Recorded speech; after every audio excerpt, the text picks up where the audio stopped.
in all cases. I don't believe any president, particularly when the casualty rates are very, very high, that presidents call. But I believe they're all right. So when I gave that explanation to our president 3 days ago, he elected to make phone calls in the case of the 4 young men who we lost in Niger at the earlier part of this month. But then he said, you know, how do you make these calls? If you're not in the family, if you've never worn the uniform, if you've never been in combat, you can't even imagine how to make that call. But I think he very bravely does make those calls. The call in question that he made yesterday, or day before yesterday now, were to 4 family members, the 4 fallen. And remember, there's an next of kin designated by the individual. If he's married, that's typically the spouse. If he's not married, that's typically the parents, unless the parents are divorced. And then he selects one of them. If he didn't get along with his parents, he'll select a sibling. But the point is, the phone call is made to the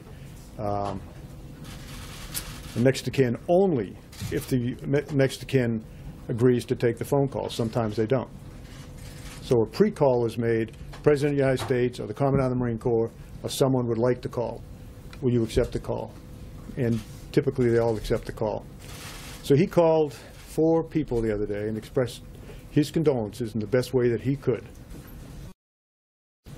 And he said to me, what do I say? I said to him, sir, there's nothing you can do to lighten the burden on these families. But let me tell you what I tell them. And let me tell you what my best friend, Joe Dunford, told me, because he was my casualty officer. He said, Kel, he was doing exactly what he wanted to do when he was killed.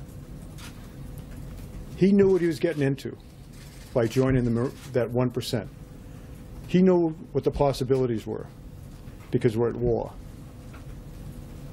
And when he died, in the 4 cases we're talking about, Niger, my son's case in Afghanistan, when he died, he was surrounded by the best men on this earth, his friends.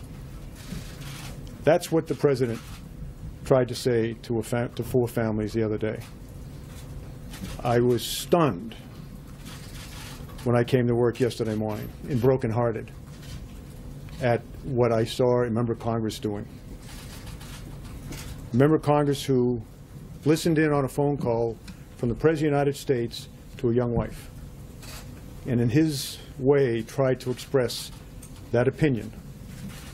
He's a brave man, a fallen hero. He knew what he was getting himself into because he enlisted. There's no reason to enlist. He enlisted. And he was where he wanted to be, exactly where he wanted to be, with exactly the people he wanted to be with when his life was taken. That was the message. That was the message that was transmitted. It stuns me that a member of Congress would have listened in on that conversation. Absolutely stuns me. And I thought, at least that was sacred.